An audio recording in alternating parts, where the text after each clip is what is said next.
speciale elezioni. Interviste e commenti sulle prossime elezioni. Buonasera a tutti, ben trovati, speciale elezioni Veneto 1, ben trovato a chi ci ascolta sui 97 e 500 di Radio Veneto 1 e a chi ci guarda anche nei nostri canali video, sui nostri social. Ieri si è svolta una importante tornata elettorale, doppia tornata con l'elezione del nuovo Parlamento europeo e anche il voto per rinnovare sindaci e consigli comunali in moltissimi comuni in tutta Italia. I dati delle amministrative stanno arrivando proprio in queste ore, in questi minuti. Lo scrutinio è iniziato da qualche ora, questo pomeriggio, mentre quello delle europee si è compiuto nella notte, quindi abbiamo già i risultati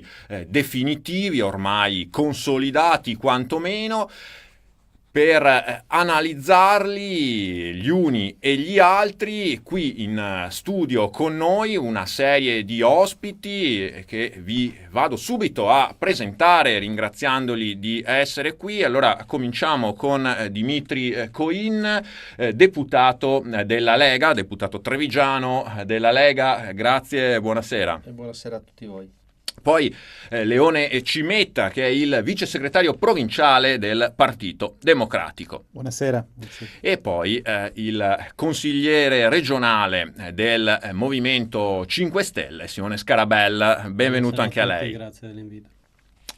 Bene, allora io direi iniziamo subito con un po' di dati. Nel frattempo, per chi ci guarda, appunto come dicevo, sui nostri canali video via Facebook, vedrà scorrere sotto la videata i nomi dei sindaci già eletti. Per alcuni comuni, 56, quelli al voto nella Marca, è già stata definito il vincitore, ma noi iniziamo dalle elezioni europee con i primi dati che poi commenteremo insieme ai nostri ospiti. Il risultato ormai è chiaro, insomma, un netto successo della Lega. Salvini premier, 34,33% su scala nazionale. Poi la tenuta, anzi il recupero rispetto alle precedenti politiche, al dato delle politiche appunto del Partito Democratico al 22,7%, il Movimento 5 Stelle si ferma al 17%, quindi con una flessione rispetto a precedenti consultazioni. E poi via via gli altri partiti, con Forza Italia che rimane al di sotto anche della soglia psicologica del 10%, della doppia cifra, l'8,79%, l'8,8%, insomma lo ricordiamo, parliamo sempre di voto europeo in ambito nazionale. Poi andremo ad approfondire naturalmente il nostro focus sul Veneto e anche sulla provincia di Treviso. Fratelli d'Italia al 6,5, al 6,46, ma qui il risultato è decisamente più confortante per il partito di Giorgia Meloni rispetto ai precedenti risultati. E poi tutti gli altri partiti al di sotto della soglia nazionale del 4%, lo sbarramento nazionale, che quindi non entreranno nel Parlamento europeo. Il migliore rimane Più Europa, con di poco sopra il 3%, ma comunque lo diciamo fuori. Gli altri li potete vedere, siamo per molti insomma allo 0, alle briciole. L'Europa Verde, i Verdi, non c'è questa ondata verde che invece ad esempio ha coinvolto altri paesi, la Germania, ma anche in Francia, in altri paesi dell'Europa centro-settentrionale. Qui in Italia Europa Verde, i Verdi insomma insomma rimangono al 2,29%, la sinistra all'1,7, 1,74 per la precisione, e poi come dicevamo tutti gli altri che sono raccolgono un po' le briciole, lo 0, qualcosa. Ecco, allora io direi subito un primo giro di commenti con i nostri ospiti, un primo giro di analisi, partendo insomma da chi rappresenta l'oggettivo vincitore di questa tornata, Dmitry Koin, una vittoria nettissima, insomma un successo per il suo partito. Sì, dire il contrario sarebbe sbagliato. In effetti un risultato così è un risultato assolutamente sperato, perché da come visto quelle che erano le prospettive nelle settimane scorse, nei mesi passati, ci si stava avvicinando appunto a queste europee sperando in un dato come questo, ed è quello che è stato raccolto. È stata capita dal mio punto di vista dall'elettorato l'importanza di queste elezioni. Per la prima volta l'Europa ha affrontato un'elezione di vera natura politica, un'elezione che poteva andare a cambiare gli equilibri all'interno del Parlamento europeo, e quindi poi nelle commissioni, e di conseguenza nei rapporti tra l'Europa e gli Stati membri.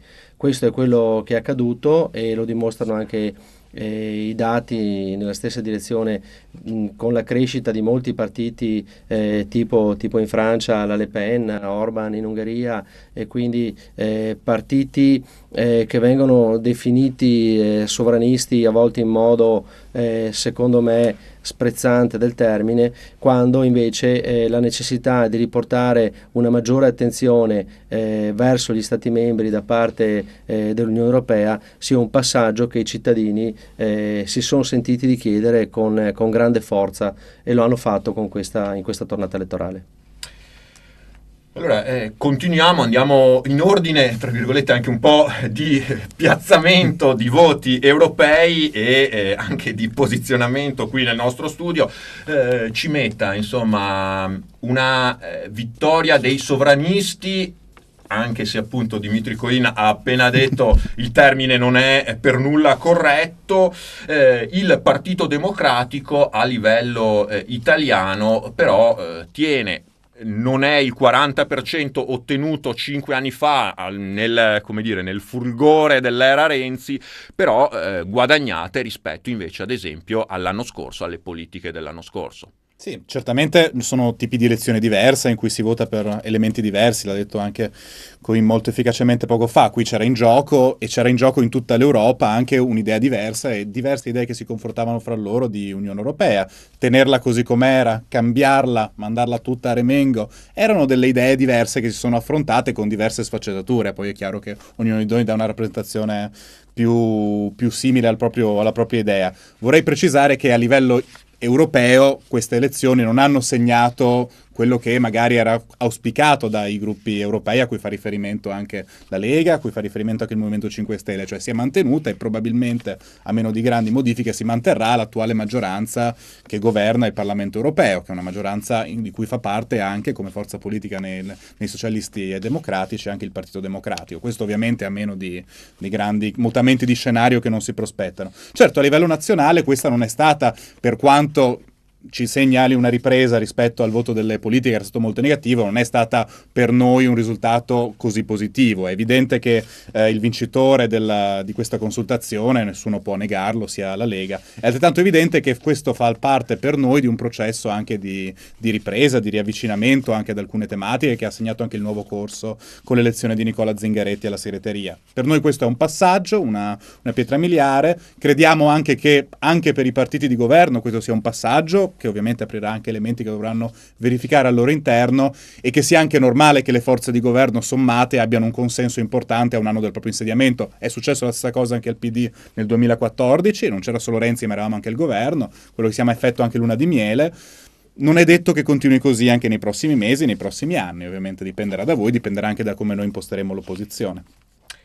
Allora, Scarabella, effetto luna di miele, però per quanto la riguarda, per quanto vi riguarda, qui ha premiato solo uno dei due elementi della coppia di governo, perché anche qui il dato è chiaro, il Movimento 5 Stelle arretra rispetto al risultato di un anno fa delle politiche, con tutti i distinguo naturalmente che già abbiamo fatto rispetto alla diversa tipologia di elezioni. Sì, ma per quanti distinguo possiamo fare, il dato è inequivocabile. Cioè ci siamo quasi scambiati le percentuali, anzi la Lega è addirittura aumentata. E quindi il dato si commenta, diciamo, numericamente da solo. Se c'è una cosa che abbiamo imparato come lezione e la stiamo imparando sempre di più, è che comunque gli elettori hanno sempre ragione, i numeri lo dimostrano. E quindi dispiace ancora di più perché in questi primi mesi comunque, anche se siamo per la prima volta al governo, di cose concrete comunque ne abbiamo fatte, solo che appunto non hanno, diciamo, tra virgolette, passatemi il termine, ripagato in termini di consenso elettorale. Sono elezioni diverse, però non possiamo nasconderci sempre dietro il dito, non possiamo fare confronti. Questo confronto, questa differenza è talmente palese che sfiderei chiunque ad arrampicarsi sugli specchi. E quindi dobbiamo cercare di capire perché, facendo comunque le cose, non siamo stati ripagati in termini elettorali. Forse si partiva anche da un'analisi del voto sbagliata precedente che legavano tanto il nostro successo che avevamo avuto al sud legato al reddito di cittadinanza. Adesso che l'abbiamo attuato non si è visto un equivalente né incremento, anzi siamo andati non meno. Era quello il Quindi motivo del successo, non è neanche il motivo per cui l'astensione purtroppo ha pesato parecchio, soprattutto alla nostra parte, però comunque l'astensione ha, diciamo, eroso risultati anche agli altri, non solo a noi, però a noi di sicuramente più degli altri, insomma, e su questo ci dobbiamo riflettere, fare un'attenta analisi con molta umiltà, tornare un po'. Io diciamo appartengo a quella generazione che ha iniziato il suo percorso quando la gente ci scansava i banchetti, quando non riuscivamo a raggiungere neanche, diciamo, la soglia di sbarramento, quindi un po' ritornare con lo spirito a quell'epoca, rimboccarsi le maniche, fare ancora tanti banchetti, e in una cosa che non mi vergogno di dire assolutamente è fare i complimenti comunque alla Lega, a Salvini, per la estrema presenza che hanno avuto sui territori, che da parte mia, soprattutto nella nostra regione, noi non abbiamo avuto, e quello fa la differenza al giorno d'oggi, perché la gente non gli basta sentire quello che tu dici in televisione, ma ti vuole toccare, ti vuole conoscere, vuole sentire, come faceva Beppe anni fa. Beppe da solo, quando c'erano le comunali, girava comune per comune e lo vedevi a Treviso, come a Mogliano, come lo potevi vedere anche Beppe Grillo, sì, Beppe Grillo, scusa, e quindi tornare un po' a quella con lo spirito che avevamo quell'epoca là. Simone Scarabella ha toccato il tema comune, e allora appunto ricordando l'azione comune per comune, e noi apriamo una piccola parentesi, anzi non tanto piccola a dire il vero, in questa nostra riflessione sulle europee, andando proprio a vedere alcuni dei primi dati relativi alle amministrative. Sono 56 i comuni al voto nella Marca trevigiana, tra questi ce ne sono 4 al di sopra dei 15.000 abitanti, 2 sono in particolare 2 grandi comuni, Vittorio Veneto e Mogliano, in cui i dati, lo ricordiamo, sono ancora parziali, ma si sta configurando una sorta di quasi di ribaltone, potremmo dire, insomma un po' a sorpresa. Sono 2 comuni di centro governati finora dal centro-sinistra, in cui invece parrebbe, dalle primi dati parziali, in vantaggio il candidato di centrodestra, il candidato della Lega in modo particolare, Vittorio Veneto, con Antonio Miatto che è davanti con oltre il 50%, su Marco Dus, capogruppo in consiglio comunale del PD, che sfiora il 25%. Lo ricordiamo, a Vittorio Veneto il sindaco uscente Roberto Tonone ha deciso di fare un passo indietro, pur avendo un altro mandato a disposizione dopo solo il primo primo quinquennio ha preferito insomma passare la mano, e il suo alfiere Marco Dus, giovane candidato, al momento però appunto in vantaggio Antonio Miatto, poi a seguire Alessandro De Bastiani al 10,54, Michele Toffoli al 4,8%. Lo ricordiamo, siamo poco al di sotto della metà delle sezioni scrutinate in questo momento.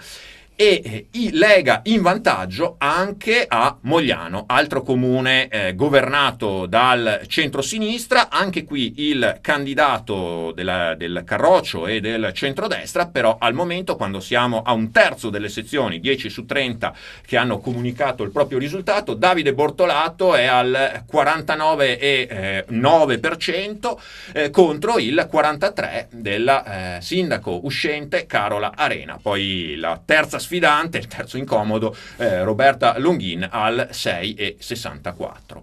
Ecco, chiedo un commento ai nostri ospiti anche su questo dato. Coin, insomma, si preannuncia un ribaltone? Noi ci proviamo e ci speriamo. Sono comuni nelle dinamiche della provincia di Treviso che sono importantissime. Vittorio Veneto prima era amministrata dalla Lega con Toni Darè, prima ancora con Scottà.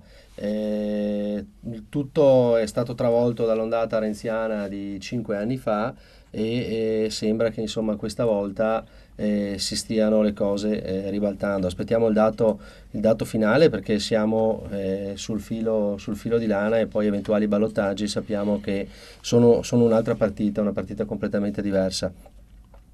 Mi sorprende di più il dato di Mogliano, perché su Vittorio Veneto la sensazione era buona anche fin da subito e anche nei mesi scorsi. Mogliano è un comune che io ritengo assolutamente strategico per la provincia di Treviso, perché è il comune che si affaccia direttamente su Venezia, avendo Treviso come comune, Mogliano, e speriamo di far bene anche a Preganziole. Le dinamiche trevigiane cambiano completamente. Speriamo, incrociamo le dita. E Davide Bortolato è un candidato bravissimo, una persona equilibrata, pacata, che ha tutte le caratteristiche per far bene, e ha avuto le caratteristiche anche per intercettare un voto che fin dal primo turno è assolutamente positivo. Bravissimi per il lavoro che hanno fatto sia a Mogliano che a Vittorio Veneto, quindi, perché Preganzione abbiamo ancora il dato. Poi vedremo anche gli altri due comuni, appunto al di sopra dei 15.000 abitanti, Preganziola, appena citato da Dimitri Coin, e Paese, appunto, e poi tutti gli altri. Ci sono anche altri importanti municipi al voto, Valdobbiadene, Pieve di Soligo, giusto per citarne alcuni, Carbonera. Insomma, abbiamo detto più della metà dei 94 comuni da domani si troveranno con una nuova amministrazione, insomma comunque un'amministrazione confermata o completamente cambiata.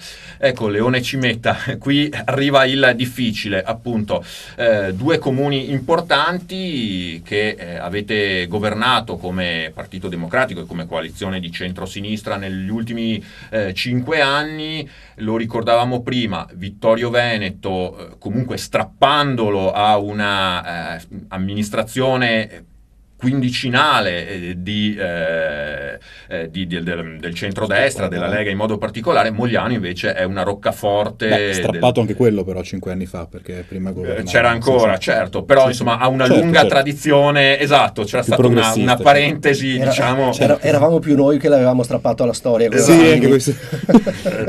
Comunque insomma, ecco, due comuni importanti. Certo, no, sono i due comuni più grandi, sono comuni poco meno di 30.000 abitanti, e sono comuni anche strategici per motivi geografici, per cui rappresentano anche due delle massime sensibilità. Uno dei comuni più importanti a sinistra Piave, il comune, come diceva Coin prima, che si affaccia su Mestre. Sono due comuni che hanno questa particolarità, sono comuni grandi, quindi in cui ci si presenta anche quei simboli di partito, tutti i partiti che scelgono di presentarsi, e che coincidono con le elezioni europee. Questo ha un elemento forte, veniva detto prima, c'è un effetto traino fortissimo da parte delle elezioni europee sulle elezioni comunali. Non è immediato nei comuni di più piccola dimensione, dove prevalgono liste civiche, dimensioni anche di conoscenza, ma è chiaro che in un comune così grande, in comuni così grandi, c'è un elemento di questo tipo. Era valso in qualche modo nel 2014, dove eravamo riusciti, a fronte comunque, a mio avviso, di ottime campagne, di ottimi candidati, a fare un risultato importante a Vittorio Veneto, che attendevamo da quasi 20 anni, e anche a Mogliano Veneto, a riprenderci un comune che sull'ondata di un'onda positiva per il centrodestra nel 2009 era andato alla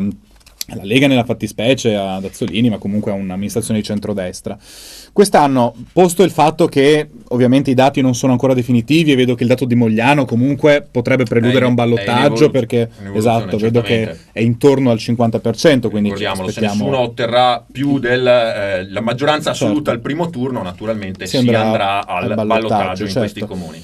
Certo, io per quanto riguarda il comune di Vittorio Veneto devo ringraziare vivamente Marco Dus, che si è messo a disposizione con generosità da capogruppo, quindi non da sindaco uscente, dovendo portare anche il peso comunque di un'amministrazione uscente, che non è cosa sempre facile di questi tempi, a fronte comunque di un'impossibilità per motivi personali, quindi che non si vanno a distinguere per motivi politici, ma per motivi personali da parte del sindaco uscente di continuare. È sempre difficile in questi casi portare avanti un mandato amministrativo da parte di chi eredita, ma non è in prima persona il sindaco uscente. È anche un periodo in cui le amministrazioni uscenti non sempre vengono riconfermate, ma questo è un altro discorso, molto più del passato. Partiva avvantaggiato, che è quasi il contrario molto spesso. La dice lunga sulle difficoltà di amministrare un comune. Esatto. Vale per tutti. Vale per tutti. Quindi questo dal punto di vista. D'altro canto io credo che anche sia a Vittorio Veneto sia a Mogliano Veneto, dove le opere pubbliche realizzate sono sotto gli occhi di tutti, ci siano stati degli anni di ottimo governo. Questo ovviamente non spetta a me deciderlo, ma io sono trevigiano, ma i cittadini dei due comuni al voto, e vedremo appunto cosa decideranno. È inevitabile che nella fortuna o nella sfortuna il destino delle amministrazioni che vanno al voto nello stesso giorno delle europee sia legato anche ai flussi nazionali. Viviamo in un periodo in cui le elezioni europee sono usate sempre di più come dei referendum sulle leadership nazionali. È chiaro che in questo le leadership territoriali, i sindaci dei comuni forse pagano un po' lo scotto di cose più grandi di loro a livello elettorale. Scarabella, appunto, pagano anche questo, diciamo, le difficoltà che anche lei con grande onestà intellettuale riconosceva prima, anche i candidati locali nelle amministrative del Movimento 5 Stelle. Comunque resta in ogni caso questa divergenza tra un risultato del movimento a livello nazionale, insomma, diciamo così, a livello politico nazionale, che per quanto in flessione è comunque un risultato di peso, invece un risultato amministrativo che è ancora molto al di sotto. Sì, purtroppo fatichiamo a livello locale ancora di più, perché a livello locale è fondamentale la scelta delle persone, quanto ti conoscono, e per farti conoscere con i mezzi che ci sono adesso comunque a livello comunale è fondamentale che ci sia un percorso che vada al di là di 5 anni, e forse non bastano neanche 10 anni. È anche per questo che stiamo discutendo al nostro interno, e questi risultati implicano una improvvisa accelerata sul fatto di rivedere certe regole, perlomeno per quello che riguarda il livello comunale, perché a livello comunale già ti presenti con una lista solo, a volte contro coalizioni di 5 liste, quindi anche solo per un fattore numerico parti con una gamba in meno. Che è sempre stata una scelta del movimento, quella di non voler fare alleanze. E quella secondo me... Lei dice bisognerà forse rivederla. No, questa secondo me non va tanto messa in discussione, secondo me va messa più in discussione il discorso dei 2 mandati quando siamo a livello proprio elettorale, di livello comunale, che quello è un volontariato puro, e quindi dovrebbe diventare secondo me un prerequisito per passare magari ai livelli regionale, parlamentare, eccetera. Su questo la Lega insomma dimostra, ma anche il PD, insomma sono 2 forze politiche che prima di una candidatura parlamentare regionale come minimo deve aver fatto un livello amministrativo comunale, e magari ancora di più in maggioranza proprio a livello amministrativo. Questa onestà per onestà, a mio avviso ancora ci manca molto, c'è proprio una classe politica di amministratori che riesce poi a trasferire a livelli anche superiori insomma cosa significa amministrare, che è diverso, cioè non è far politica come l'opposizione, e questo io cerco di mettercelo anche stando all'opposizione, cerco sempre di mettermi dall'altra parte, però insomma non è la stessa cosa, insomma.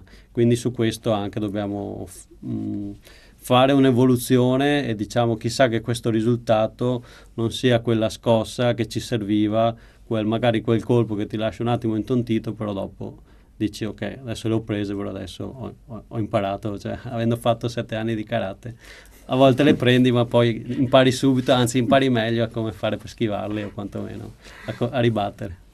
Sì, quantomeno a schivarle, ecco.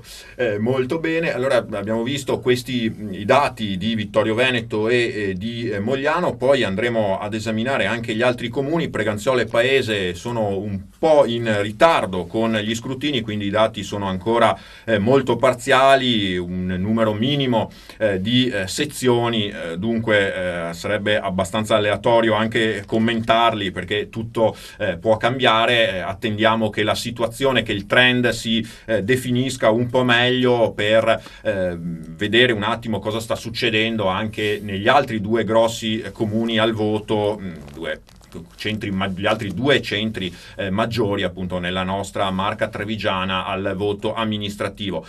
Torniamo invece a parlare di europee, ma rimanendo sempre in una chiave locale, e possiamo vedere allora cosa è successo, come è andato in Veneto il voto delle europee, anche per capire se magari ci sono delle differenze rispetto al voto che abbiamo visto in precedenza nazionale. Qui possiamo dire che si conferma ancora di più il successo leghista, con la Lega che sfiora il 50%, 49,88%. Leggiamo rapidamente le percentuali anche a beneficio di chi ci segue in radio. Chi ci sta guardando in video naturalmente può vederle direttamente.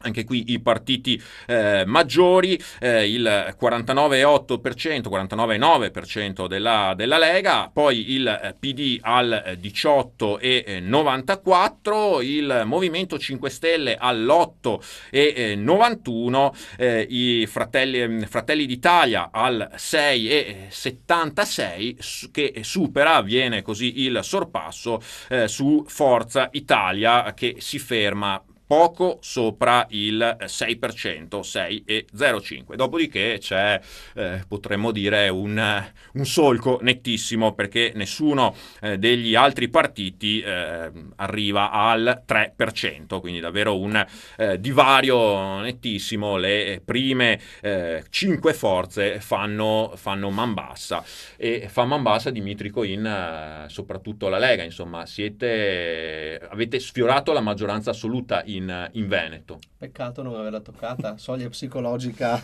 No, dai, sto scherzando ovviamente. No, il risultato è straordinario. In Veneto il risultato, raggiungere il 50% da soli, è un qualcosa che davvero ti fa sentire una responsabilità enorme sulle spalle. Vuol dire che il Veneto si aspetta tanto dalla Lega. Già ci aveva dato un ampio mandato sia con l'elezione di Luca Zaia in regione, e poi rinnovato appunto con l'elezione del 4 marzo dell'anno scorso, dove il Veneto ha espresso 32 deputati, 32 parlamentari tra Camera e Senato, e quindi un numero importantissimo. E adesso nuovamente i risultati sono questi. Io sono a Roma, vivo la quotidianità di quello che accade a Roma, e c'è ancora di più la responsabilità di portare avanti quel referendum sull'autonomia che è stato votato in larghissima maggioranza, quasi un plebiscito, da parte dei cittadini veneti.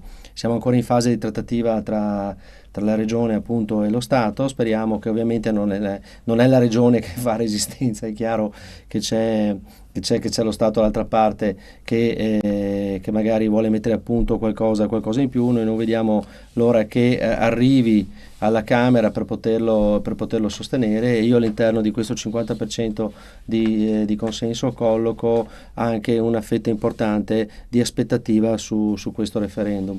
Non è solamente questo, perché sicuramente c'è anche un riconoscimento per tutto il buon lavoro e l'ottimo lavoro che è stato fatto in questi mesi, perché Matteo Salvini è stato indubbiamente un traino a livello a livello nazionale con i provvedimenti, soprattutto quello sulla legittima difesa e il decreto sicurezza, piuttosto che il blocco degli sbarchi e quindi una frenata sensibile a tutto quel fenomeno migratorio. Questo un po' anche lo vedo anche come un po' l'incasso di quel tipo di percorso che è stato fatto, e continuate così, però sappiate che ci aspettiamo anche qualcosa di importante, e in Veneto quel qualcosa di importante è il riconoscimento dell'autonomia. Dimitri Coin, deputato della Lega, l'ha evocato, anzi li ha evocati l'autonomia e Luca Zaia. Sentiamo allora proprio un contributo, un commento del presidente della regione Luca Zaia sui risultati delle elezioni europee nel nostro Veneto, e naturalmente sul tema dell'autonomia e non solo. Lo sentiamo e poi torniamo a commentare anche queste parole con i nostri ospiti. Beh, è un fatto di coerenza, ma soprattutto è segnale chiaro che esce dalle urne, prima regione in Italia per Lega, ma anche primi a presentare l'istanza dell'autonomia. L'autonomia porta molto, e anche questa speranza di avere l'autonomia, dall'altro poi l'azione del governo, l'azione di Matteo Salvini, anche come Ministro degli Interni, che ha dato dei risultati non sperati e in passato oggi sono reali. Ma guardi, l'ultimatum l'ha dato ai cittadini da nord a sud, visto e considerato che la Lega esce forte non solo al nord ma anche al sud, addirittura superando i 5 Stelle in molte regioni. Questa è la dimostrazione che l'autonomia non è una partita da nord, ma ormai è una partita nazionale. 12 regioni l'hanno chiesta, 5 ce l'hanno già, 3 no, quindi 17 regioni su 20 vogliono l'autonomia. Guardi, e usciamo forti dalle urne, ma ne esce forte Matteo Salvini, perché questa vittoria è sua e ci ha creduto fino in fondo e si è dedicato fino in fondo. Dall'altro lui ne esce anche come leader europeo, e penso che sia fondamentale che in Europa andiamo lì a trattare alla pari e non come dei vassalli o dei sudditi come qualcun altro ha fatto in questi anni. Ma guardi, hanno perso 6 milioni di voti, più di 6 milioni di voti a livello nazionale, hanno dimezzato i voti, penso che la debacle sia a livello nazionale. I cittadini vogliono assolutamente coerenza, non vogliono liti e vogliono anche affidabilità, e su alcune partite importanti si è visto che i 5 Stelle hanno mancato. Le faccio un esempio: l'autonomia o i temi delle infrastrutture, che sono molto invocati dai cittadini, e i 5 Stelle a mio avviso non hanno capito che la maggioranza dei cittadini vuole le opere, quelle che sono state programmate, e vogliono che siano fatte subito. Ma guardate, cioè io non starei lì col bilancino a calcolare, direi che la partita dell'autonomia in Veneto ha pesato sicuramente, e dall'altro Matteo Salvini ha fatto un lavoro strepitoso, visto e considerato che ha dimostrato di essere sempre stato coerente. Pensate solo alla partita dell'immigrazione, come è stata gestita. Qualcuno considerava impossibile il progetto di Salvini sull'immigrazione, oggi è invece realtà. Oggi esce dalle urne l'autonomia, dice bene esce dalle urne, lo esce a livello locale, ovvio a livello regionale come Veneto con questo quasi 50%, ma esce anche a livello nazionale. L'autonomia da queste urne diventa una partita nazionale. Guardi, penso che se ci saranno manfrine ancora su autonomia, su grandi opere pubbliche, su temi ambientali e su altri temi ancora, sarà inevitabile che i 6 milioni di voti persi aumentino ancora di più. Ma guardi, basterebbe andare a vedere che a Montecchio Maggiore, dove è uscita questa polemica, la Lega ha stravinto. È la dimostrazione che poi bisogna essere persone per bene. Tu non puoi andare a far credere ai cittadini che ci siano dei lazzaroni in giro per il Veneto che murano di notte i rifiuti, perché una storia così solo un lazzarone la può raccontare. Simone Scarabel, manfrine, il Lazzaroni non era rivolto naturalmente al Movimento 5 Stelle, ma soprattutto a certi gruppi ambientalisti, però insomma il governatore Zaia non è andato giù leggero. Vi sentite chiamati in causa. Lei è anche in consiglio regionale naturalmente, quindi come dire è un interlocutore diretto in questo caso. Ma per quanto riguarda l'autonomia, credo che abbia assolutamente ragione. Gli elettori, cioè il voto della Lega al Sud lo dimostra. Insomma, se questa proposta di autonomia fosse così sentita a livello meridionale, non avrebbero riscosso quei voti che hanno preso anche al Sud. Quindi credo che lì noi non siamo stati, cioè siccome l'autonomia la vogliamo e lo stiamo dicendo da prima di fare il referendum, è stato completamente sbagliato l'approccio a questa materia qua. Non si doveva lasciare la Stefani da sola con questa gatta enorme da pelare, che secondo me è il tema amministrativamente parlando più complicato da fare per questa legislatura, perché non è una barzelletta fare l'autonomia con tutti i passaggi parlamentari che ne conseguono. Però si doveva essere scaltri e decisi, magari se non andava bene la proposta che arrivava dal Veneto, a fare un'immediata controproposta e dire questa è la nostra visione, e poi andare a mediare insomma tra le due diverse, diciamo, sensibilità.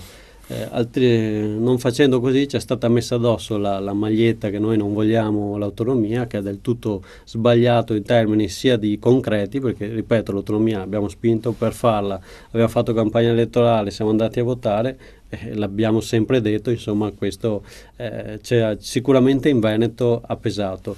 Sul tema delle infrastrutture, anche lì sono stati molto bravi a far credere ai cittadini che opere ferme da 15 anni, la responsabilità fosse di un ministro che è arrivato da 10 mesi, insomma, al Ministero delle Infrastrutture. Sicuramente noi ci vogliamo vedere chiaro soprattutto sugli impatti economici di fare le opere, però a un certo punto bisogna anche lì essere estremamente chiari. Però, ripeto, non si può pretendere in 10 mesi di sbloccare opere ferme da 15 anni solamente con una bacchetta magica. Se poi la ricetta per sbloccare queste opere passa per il project financing, che la gente non se ne rende conto, ma comunque le regioni o comunque anche lo Stato rischia il default, perché si pagano opere che costano 2 miliardi, poi le andiamo a pagare 12 in 49 anni. La gente magari non lo percepisce, l'elettore non ne ha contezza, però poi alla fine, anno per anno, i bilanci delle regioni e di conseguenza dello Stato si andrebbero a appesantire. Quindi fare le opere, quelle che ha senso, ma farle anche con un criterio economico-finanziario che deve stare in piedi.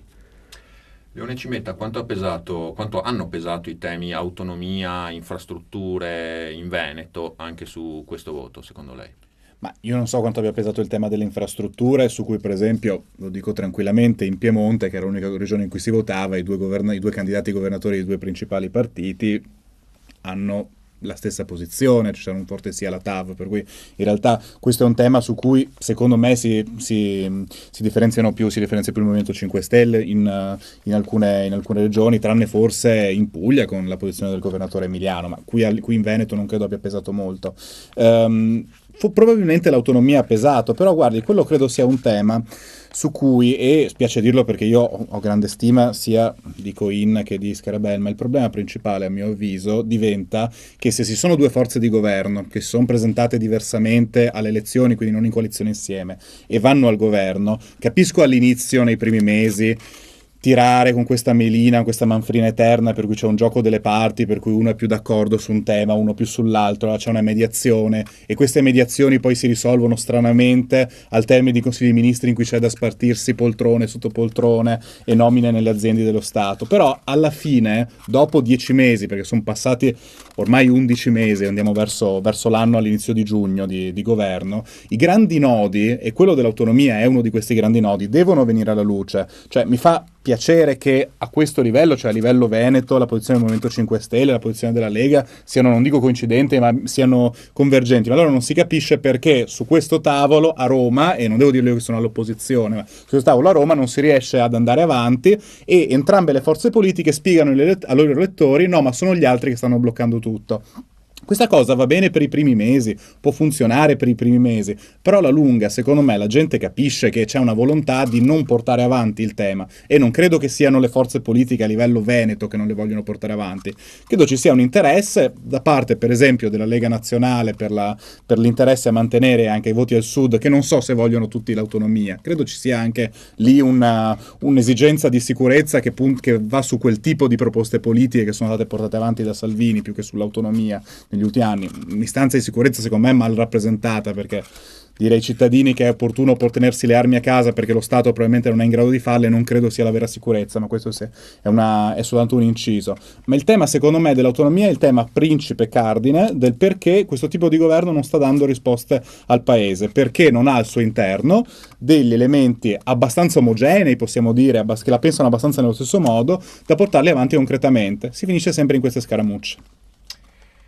Continuiamo nel nostro, come dire, rimpallo tra temi nazionali e internazionali, visto che parliamo di europei, invece questioni più locali, ma come abbiamo visto gli argomenti poi sono legati. Andiamo a vedere un rapido aggiornamento da Mogliano e anche i primi dati arrivati dal comune di Paese.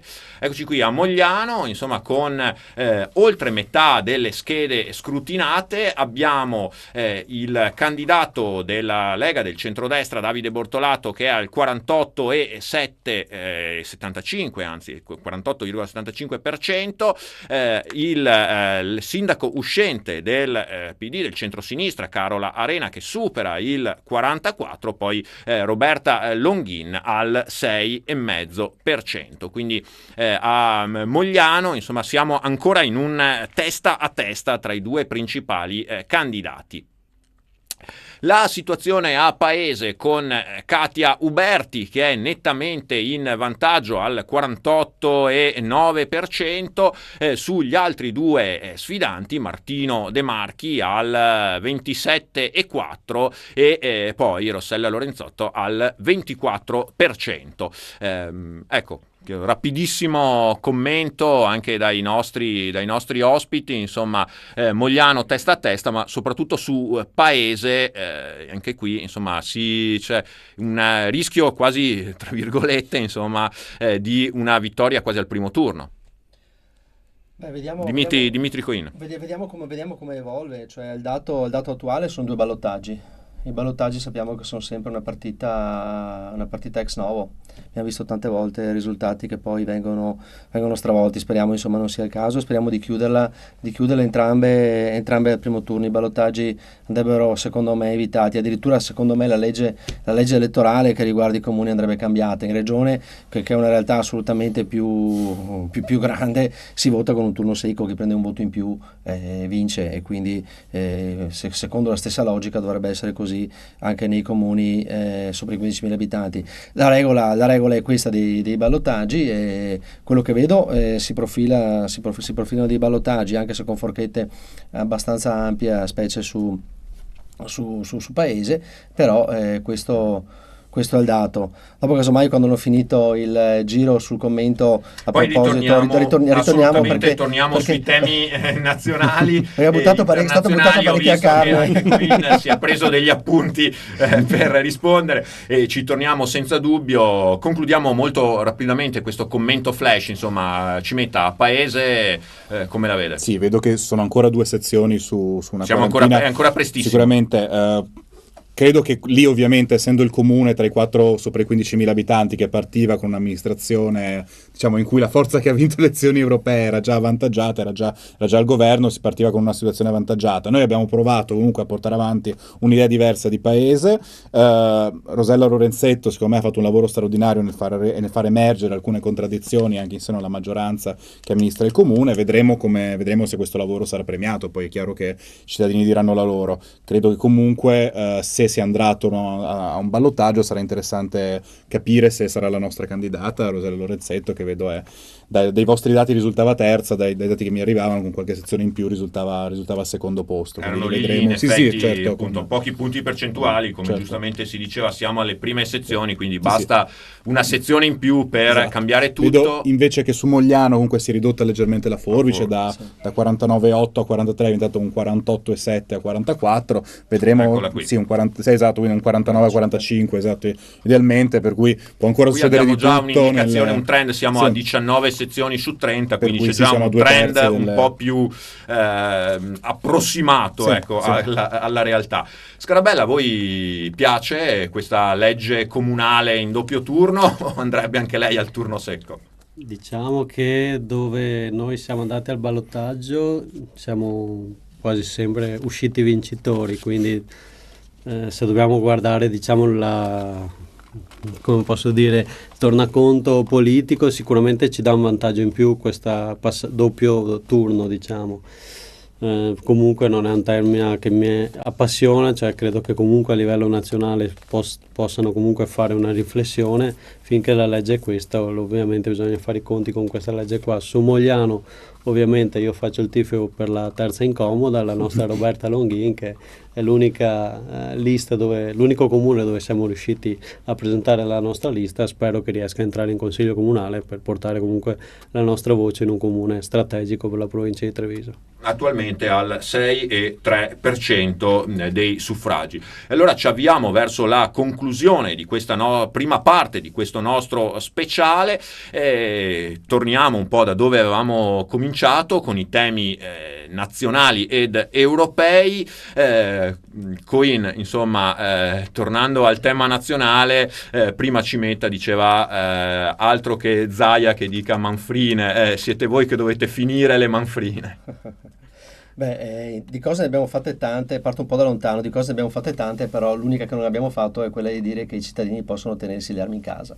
Cioè, il concetto delle armi non è mai stato toccato, è stata modificata la legge sulla legittima difesa, tutelando prevalentemente i soggetti che subiscono aggressioni in casa. Questo è quello che è stato fatto. Litigiosità, tensioni, discussioni, siamo due forze politiche che stanno facendo e che hanno fatto per lungo tempo maggioranza e opposizione assieme, per cui la dialettica interna è stata forse anche eccessivamente esaltata da parte dei media, perché quello che accadeva e quello che accade quotidianamente all'interno della Camera dei Deputati, dove sono io, è una collaborazione assolutamente costruttiva. È chiaro che le posizioni sono diverse, ma io non ho mai litigato con nessuno e non ho mai visto nessuno litigare con altri. Ci si confronta e si trovano i punti d'incontro e poi si va avanti per quella strada. D'altra parte la forza, secondo me, di trasformazione di questo paese, che hanno queste due forze pur nelle loro diversità, che oggi governano l'Italia, non ha uguali negli altri partiti. Quindi io mi auguro che questo tipo di esperienza vada avanti. Se Mattarella sciogliesse le Camere domani mattina, è chiaro che per noi sarebbe un incremento di consensi, fermo restando i numeri che vediamo oggi, però credo anche realisticamente che bisogna continuare nella strada che si è iniziata e che sta dando grandissimi risultati, perché ogni settimana esce un provvedimento ex novo dalla Camera o ratifiche di provvedimenti passati, magari che sono fermi da tantissimo tempo nei cassetti del Palazzo. Per quanto riguarda l'autonomia è un percorso assolutamente complicato, non è un passaggio semplice, è un passaggio che magari va fatto anche capire a quelle che sono le altre forze politiche. Quando arriverà alla Camera ci sarà la necessità di far capire a tutti cosa significa realmente autonomia. Mi è capitato di dire in un intervento alla Camera che l'autonomia, secondo me, è la massima aspirazione che tutte le regioni devono avere nel momento in cui hanno una classe politica e amministrativa che sia più efficiente di quella romana, o almeno efficiente tanto quanto, perché poi accorciare la filiera è sempre un beneficio. Però al momento in cui tu hai questa efficienza, la puoi chiedere, sei legittimato a farlo. Quando non ce l'hai, è bene magari che aspetti. Il dato di fatto che io percepisco però all'interno dell'aula della Camera è che mentre i 5 Stelle l'hanno sottoscritta come contratto di governo, e sono sicuro che quando arriverà la sosterranno, perché effettivamente fino ad ora non si è mai visto, è sempre stato mantenuto fede a tutto quello che era scritto in questo contratto, vedo che altre forze politiche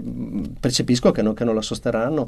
Mi auguro che lo facciano almeno quelli che sono i deputati e i senatori di quelle regioni che sono coinvolte a questo processo di grandissima riforma. Continueremo a parlare di questi temi anche con un contributo. Abbiamo visto prima il governatore Luca Zaia, adesso sentiremo tra pochissimo le parole invece proprio del vice premier Luigi Di Maio, leader del Movimento 5 Stelle. Io però prima saluto e ringrazio Dimitri Coin, deputato della Lega Nord, per essere stato con noi. Grazie, che ci deve salutare. Grazie. Grazie ancora Coin. Noi andiamo con le parole, con questa intervista di Luigi Di Maio, e poi ritorniamo qui in studio, sempre in diretta sui 97.500 di Radio Veneto 1, sui nostri canali video. A tra pochissimo, dopo l'intervento di Luigi Di Maio. Sono qui anche per fare i complimenti alla Lega, al Partito Democratico e tutti i partiti che hanno registrato un incremento in queste elezioni europee. Faccio gli auguri di buon lavoro a tutti gli europarlamentari eletti e gli auguro di poter rappresentare l'Italia in maniera compatta sui grandi dossier che riguardano il nostro Paese, che riguardano una grande nazione come l'Italia. Non sono qui a parlare politichese, per noi le elezioni europee sono andate male e da queste elezioni europee noi prendiamo una grande lezione, impariamo e non molliamo. Perché come forza politica, l'ho sempre detto, il Movimento 5 Stelle sta correndo una maratona, non i 100 metri. È chiaro ed evidente che la nostra gente non è andata a votare, molta della nostra gente si è astenuta, quella che non è andata a votare per il Movimento si è astenuta e questo vuol dire che c'è chiaramente tanto da fare ancora, ci sono tante risposte da dare a queste persone che attendono risposte in tutta Italia. Ed è per questo che per me adesso ci sono promesse da mantenere e da realizzare, quindi promesse che abbiamo fatto sia il 4 marzo del 2018 sia in questa campagna elettorale per le europee e che non abbiamo assolutamente né dimenticato né accantonato al di là del risultato di ieri. C'è da fare il salario minimo orario, io l'ho promesso a milioni di italiani e lo faremo. C'è da fare il provvedimento per le famiglie che fanno figli, c'è da fare e da portare avanti un serio abbassamento delle tasse e queste elezioni europee testimoniano che il tema delle tasse, come il tema del salario minimo e dei diritti sociali, sono al centro delle priorità degli italiani. Quindi io ho sentito Giuseppe Conte stamattina, il Presidente del Consiglio, abbiamo deciso nel pomeriggio, io gli ho chiesto di convocare il prima possibile un vertice di governo, perché adesso bisogna lavorare ai provvedimenti che abbiamo promesso agli italiani. Io ho tante cose da realizzare come Ministro, noi come Governo abbiamo tante cose da realizzare, devo dire anche che mai come in questo momento c'è bisogno di umiltà e di lavoro. Umiltà per apprendere dai risultati che ci sono stati in questi giorni, dal voto che hanno espresso gli italiani, e questa umiltà la dobbiamo rappresentare non solo ascoltando i cittadini, ma anche io lo devo fare ascoltando il Movimento 5 Stelle.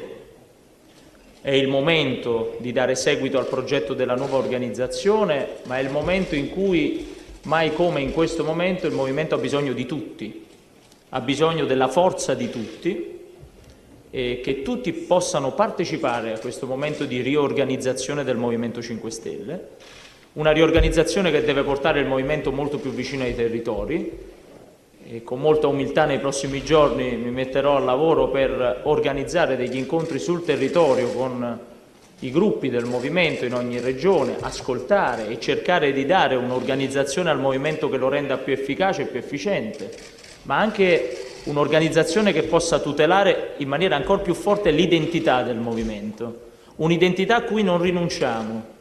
Voglio dirlo chiaramente, io voglio portare avanti le promesse che abbiamo fatto agli italiani, ma allo stesso tempo come forza politica non rinunceremo mai a dire in questo governo quello su cui non siamo d'accordo, ad arginare proposte che sono fuori dal contratto, e in ogni caso il Movimento continuerà a tenere fede alle sue promesse e a tutelare il contratto di governo da idee che a volte possono essere estreme, a volte possono favorire i privilegi e comportamenti che a volte possono favorire l'illegalità.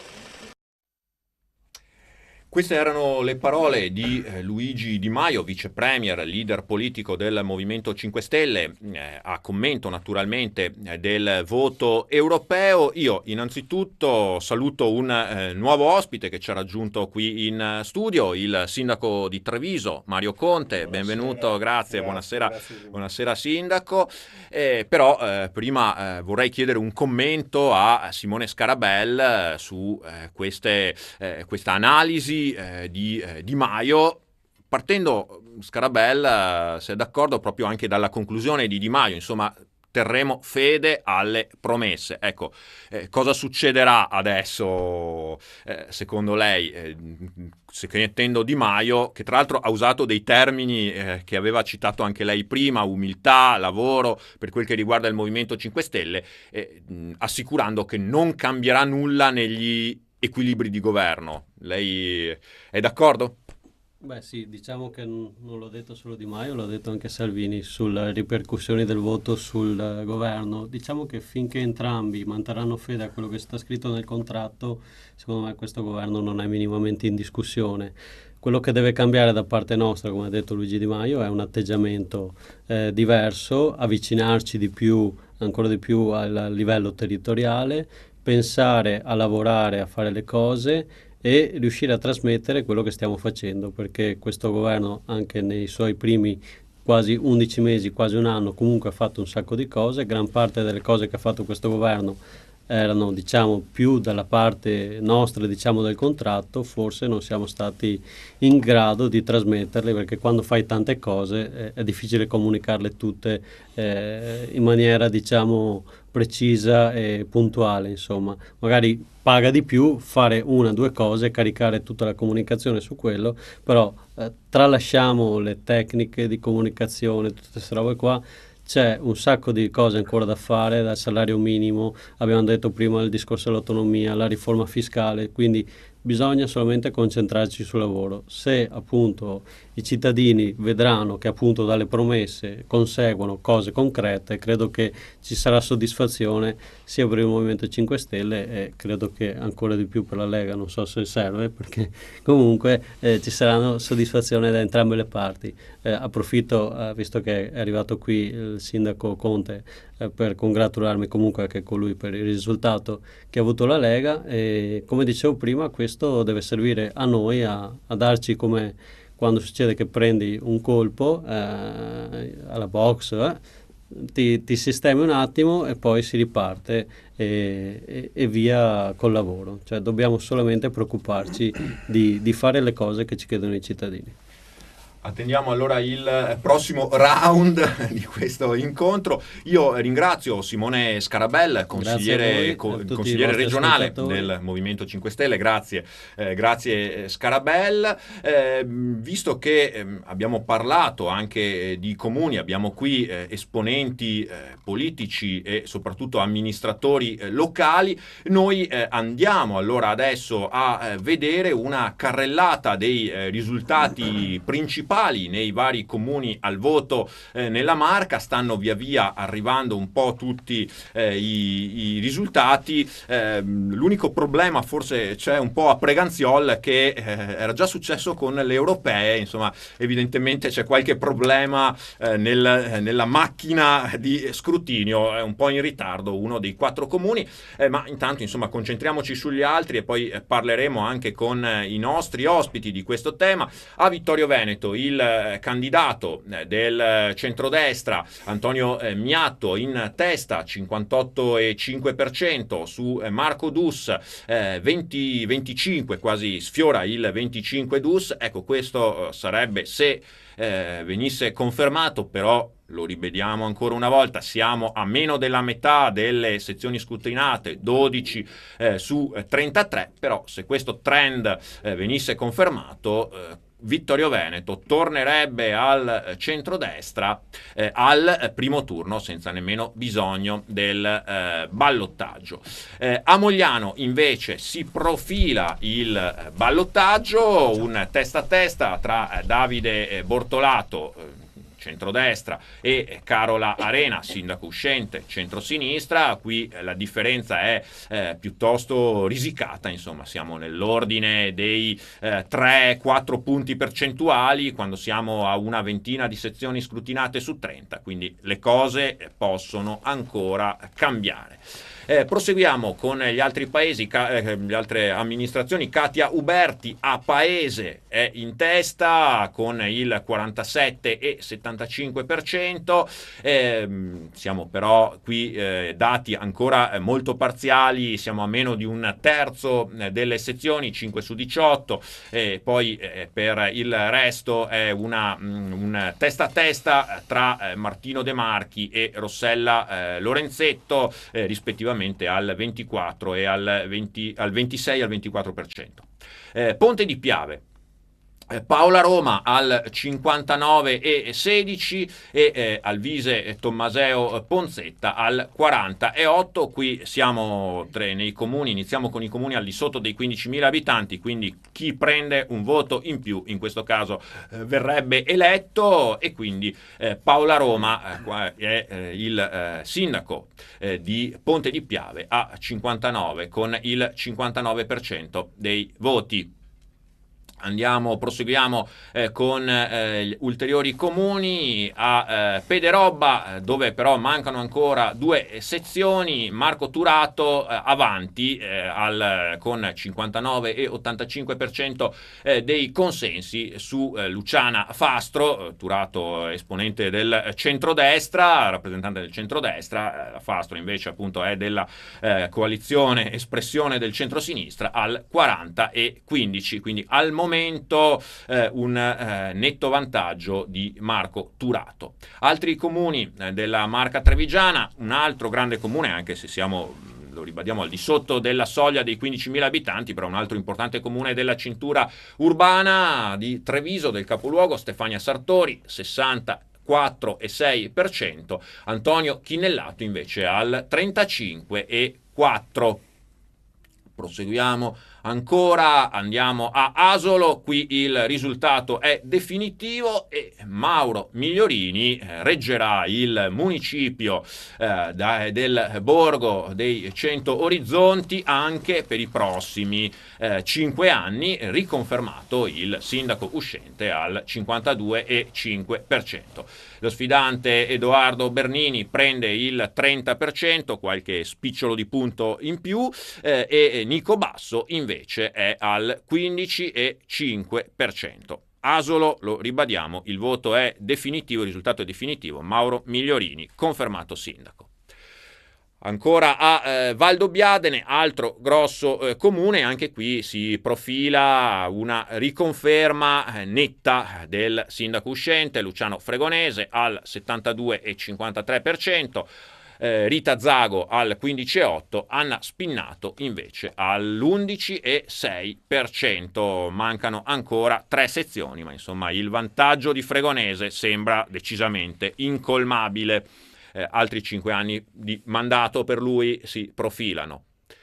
Ancora altri comuni, rimaniamo nella sinistra Piave di Soligo, e anche qui c'è la conferma dell'uscente Stefano Soldan, che rimane in municipio con il 55,5%, staccando Silvia Mazzocco al 37%, per Roberto Menegon invece il 7,5%. Macerata, qui invece un ribaltone, perché Anna Sozza lascia la guida del comune a Lamberto Marini, comune quindi che passa dal centrosinistra al centrodestra. Marini guadagna la poltrona di sindaco a Macerata sull'onda di un 56,54%, per il sindaco uscente Anna Sozza invece il 43,46%. Insomma, questo ballottaggio anticipato tra i due candidati vede prevalere il rappresentante del centrodestra Lamberto Marini.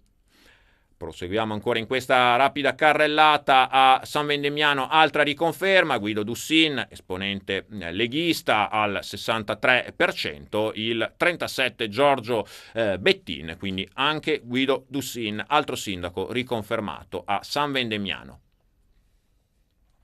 Riese Pio X, e anche qui riconferma Matteo Guidolin, tra l'altro ecco, un sindaco noto anche in altri campi, essendo uno dei componenti di un noto gruppo musicale trevigiano, ma evidentemente oltre a suonare sa anche amministrare, almeno così la pensano i suoi cittadini. 53-56% per lui su Gianluigi Contarin, esponente leghista, che si ferma al 46,44. Questa insomma la prima carrellata. No, abbiamo anche un nuovo comune al voto. C'era un comune per la prima volta al voto la marca trevigiana, Pieve del Grappa, con questo testa a testa, insomma abbiamo ancora poche sezioni, ma Annalisa Rampin e Nico Cunial sono praticamente alla pari, 50% per tutti e due. Dicevamo Pieve del Grappa, comune neonato, perché è appena stato istituito proprio quest'anno in seguito al referendum che ha decretato la fusione tra Crespano e Paderno del Grappa, e quindi era la prima votazione per Pieve del Grappa. Vedremo chi lo reggerà per i prossimi 5 anni. Allora, questi i tanti dati, e sono solo una parte, perché come dicevamo sono 56 i comuni al voto nella Marca. Io innanzitutto do il benvenuto nei nostri studi a un nuovo ospite, Raffaele Baratto, deputato trevigiano di Forza Italia. Benvenuto, grazie per essere con noi, Baratto. Buongiorno a voi e ai vostri radioascoltatori. Grazie, e cominciamo proprio subito allora da Baratto. Abbiamo visto prima anche il suo comune, Pederobba. Ecco, partendo da Pederobba, ma insomma poi allargandoci un po' a tutta questa carrellata, anche qui a livello locale il centrodestra, se poi venisse confermato, rivediamo anche intanto i dati e li ricordiamo anche per chi ci sta seguendo solo in audio, di Pederobba, Marco Turato al 59,8% contro il 40,15% di Luciana Fastro. Ecco, Baratto, chiedo innanzitutto a lei insomma un commento: centrodestra in vantaggio a livello amministrativo oltre che poi a livello europeo.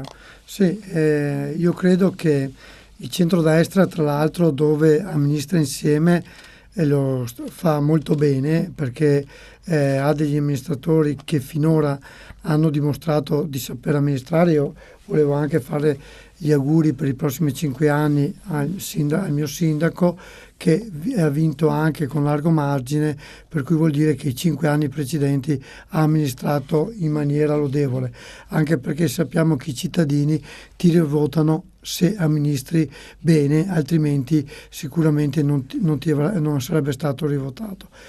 Niente, tornando al centrodestra, io vedo che oltre che dove si amministra insieme i comuni, anche dove si amministra gli enti, vedo che funziona bene. Questo è un territorio, tra l'altro, a larga maggioranza di centrodestra. Qui approfitto che insieme a me c'è anche il nostro sindaco del capoluogo, dove anche là abbiamo una coalizione di centrodestra, e vediamo anche la città quanto bene viene amministrata. Per cui io mi augurerei che anche a livello nazionale questo succedesse, perché credo che questo paese, anche a livello europeo, se fosse amministrato del centrodestra unito, sicuramente avrebbe più voci in capitolo per andare a parlare in maniera diversa a Bruxelles, che oggi, come abbiamo notato, l'Europa conta in maniera forte se gestita in maniera forte, anche perché con mercati emergenti, come hanno dimostrato in questi ultimi periodi dalla Cina all'India, ma stessi Stati Uniti, se sei forte e vai in maniera compatta hai sicuramente una parola in capitolo, altrimenti viene soppresso. Grazie Raffaele Baratto, deputato dei Forza Italia. Ecco, lo diceva anche Baratto, Mario Conte, insomma, centrodestra unito vince. Lei amministra con... lo ricordiamo, Mario Conte, esponente della Lega, è stato anche capogruppo in Consiglio Comunale a Treviso, ora governa appunto il capoluogo della Marca con una coalizione di centrodestra. Sì, sicuramente è stata una formula che a Treviso ha portato dei risultati ottimi, così come abbiamo visto anche questa ondata amministrativa veramente travolgente per quanto riguarda le coalizioni di centrodestra, che hanno espugnato anche delle roccaforti storiche. Mi viene in mente Casier, per esempio, mi viene in mente Maserada, Vittorio Veneto c'era il sindaco uscente, quindi ci sono stati dei risultati veramente importanti che danno peso a questa formula. A livello governativo in questo momento le cose stanno in modo diverso, ma lì siamo legati ovviamente da un contratto di governo che, se rispettato, comunque porterà dei risultati. Io mi auspico che la fine di questa campagna elettorale adesso abbassi i toni, perché effettivamente era tutto un po' alterato da un punto di vista mediatico, dove ci si concentrava più sui contrasti interni piuttosto che sui lavori svolti dalle forze di governo. Sono convinto che ci siano dei margini per andare avanti, per poter fare dei lavori. Non posso comunque negare che a livello locale l'alleanza di centrodestra sta portando dei risultati veramente importanti, e lo testimonia credo anche il capoluogo, perché la Lega è balzata con una percentuale altissima, siamo al 39%, quasi 40%, siamo il capoluogo di provincia più leghista in Veneto, e siamo tra i primi 3 in Italia, quindi credo che insomma Treviso ha confermato la bontà dell'azione amministrativa sia locale che regionale che nazionale, e quindi non posso che rimanere fiducioso.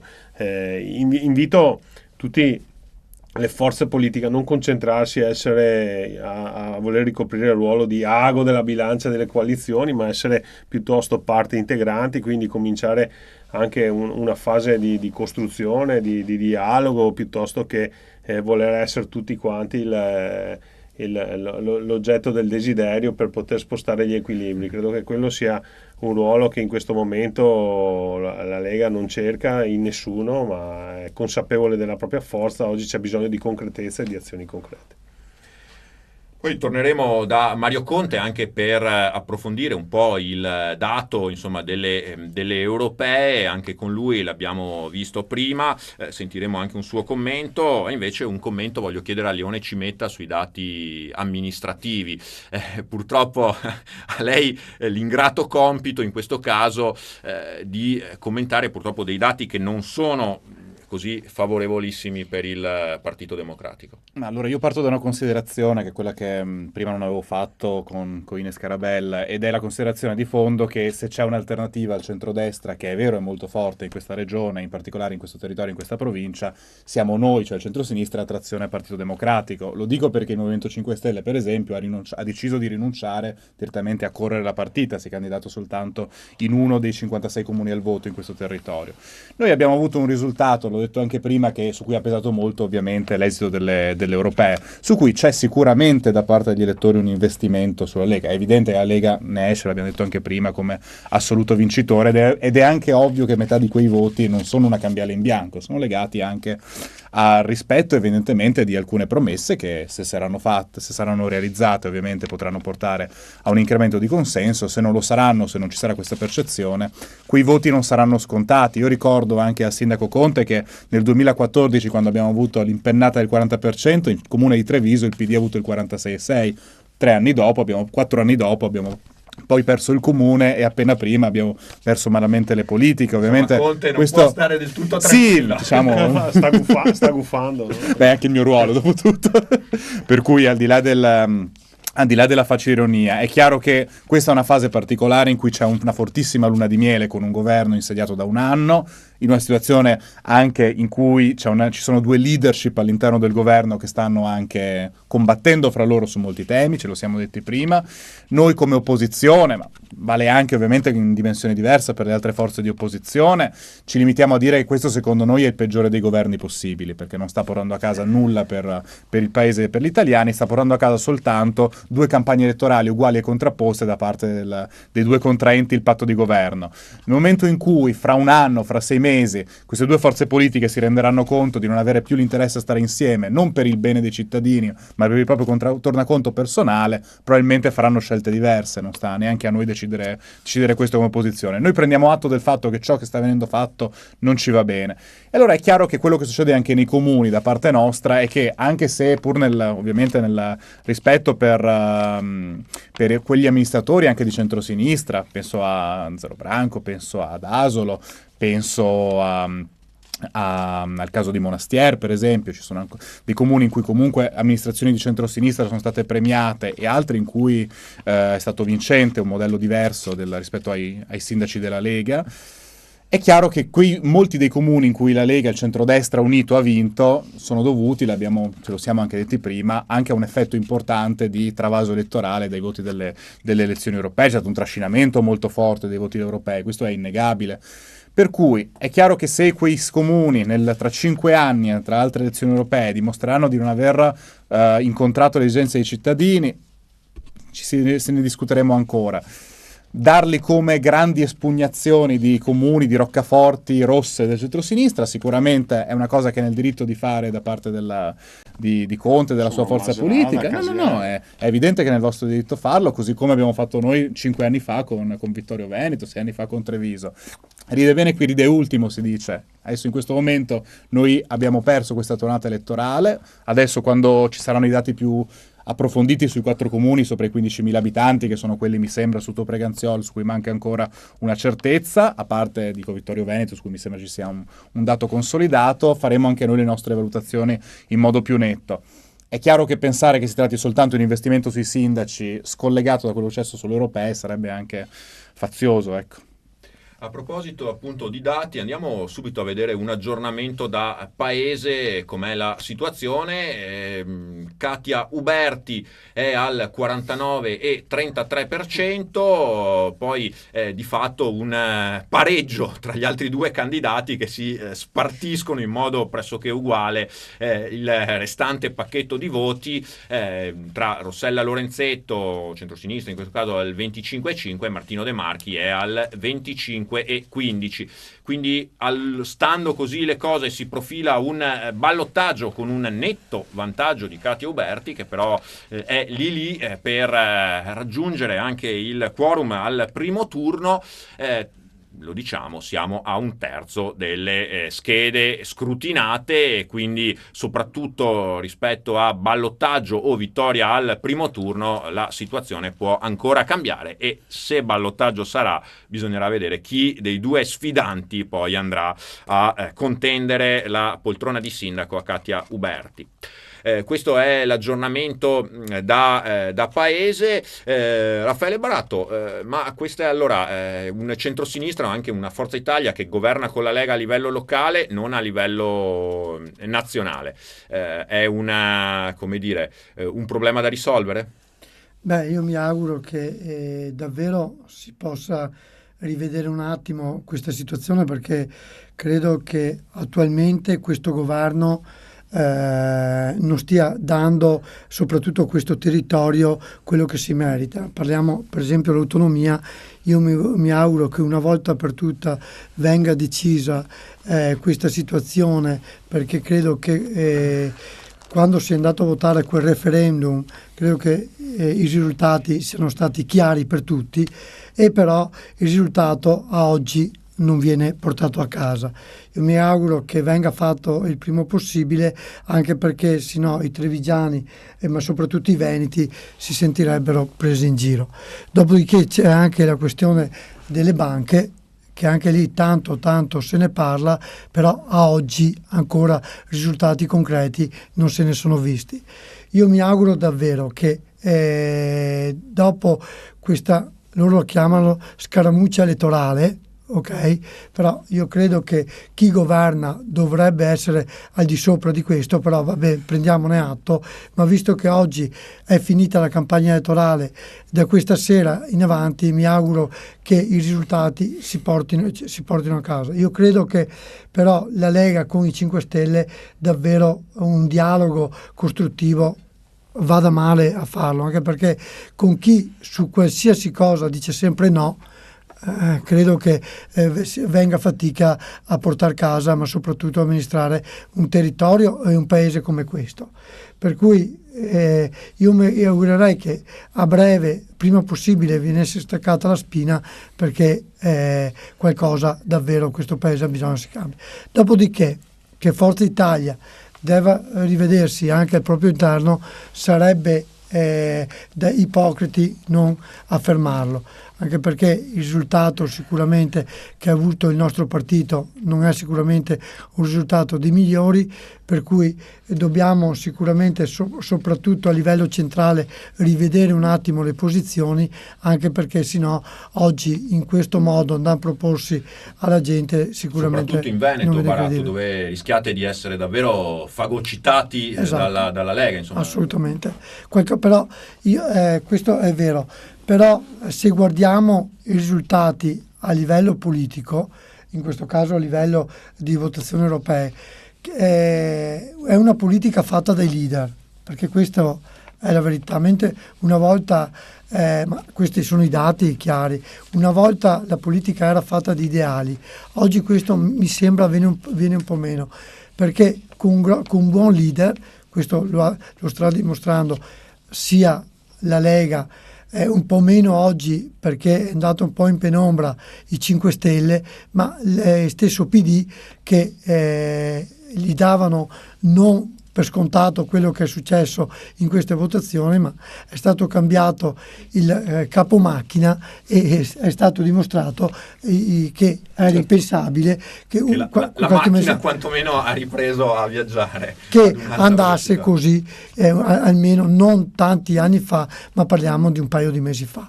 Per cui oggi noi sicuramente Silvio Berlusconi è un grande presidente, è un grande sicuramente, però qualcosa al nostro interno sicuramente deve cambiare, non sicuramente lui, ma magari qualcun altro.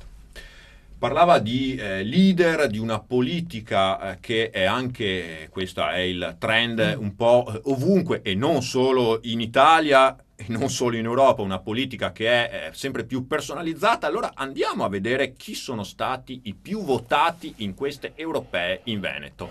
Con, insomma, lo vediamo dai dati, anche qui un Salvini che spopola 306.166. Berlusconi e Silvio non Fratelli d'Italia, però. Sì.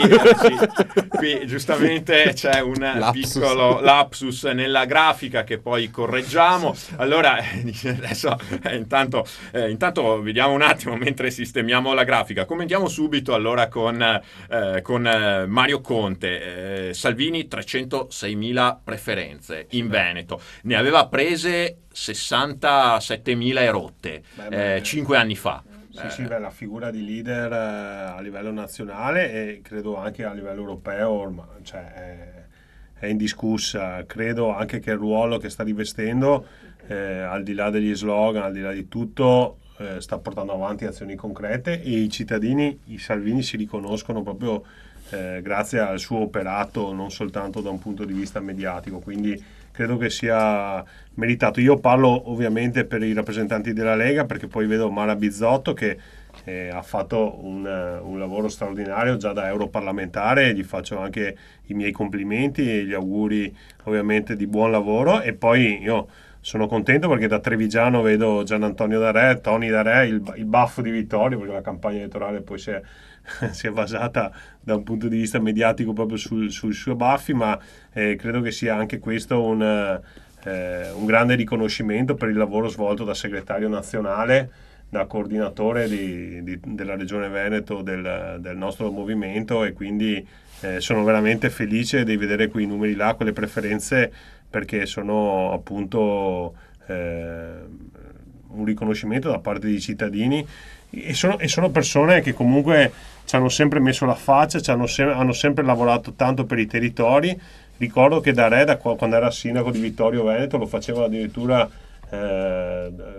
devolvendo il suo stipendio da sindaco, quindi è sempre stato anche un grande esempio di moralità, di onestà, di lealtà, con grandi competenze amministrative, che oggi tra l'altro ha tramandato a Miato, che sembra stia vincendo, insomma, con un ampio margine di distacco, quindi anche Vittorio Veneto torna a guida leghista, vede 58%. Abbiamo subito i dati, il 58,5% con Miato rispetto a Marco Dus che sfiora il 25%. Volevo fare una puntualizzazione su quanto detto qui dall'amico del Partito Democratico, perché sono tutti troppo concentrati, no, sul dire che questo governo è il peggior governo, però i risultati elettorali, se noi sommiamo i voti di Lega e 5 Stelle pur in questi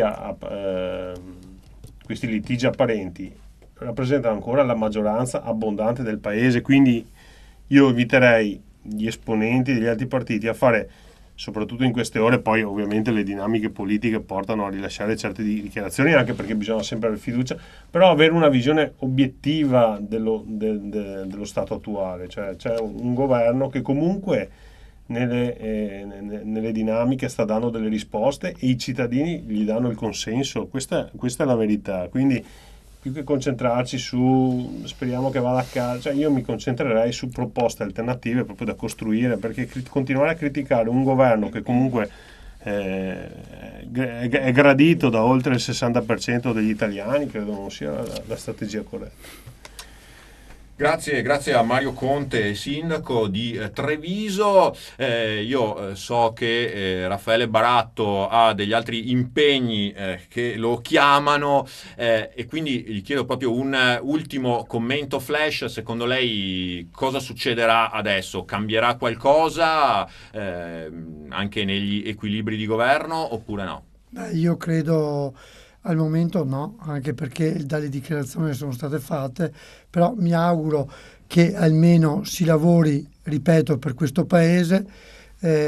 Chi va in Europa vada per portare a casa davvero in maniera forte per l'Italia, perché oggi l'Italia ha bisogno di un'Europa forte e di un'Europa che cambi, perché un'Europa come è quella che ha dato finora è un'Europa che ha solo creato disagi, soprattutto l'Italia, ha solo creato un mare di problemi, perché questa è la verità. Torno come sempre alla questione bancaria, perché ci hanno obbligati dalle popolari, le volevano portare a SPA e abbiamo creato dei fallimenti, per cui dobbiamo far sì che l'Italia sia un paese che viene rispettato, ma soprattutto che chi va in Europa vada in maniera concreta a far sì che questa Europa sia forte per guardare oltre, altrimenti davvero in pochi anni avremo dei problemi molto più grossi di quelli attuali.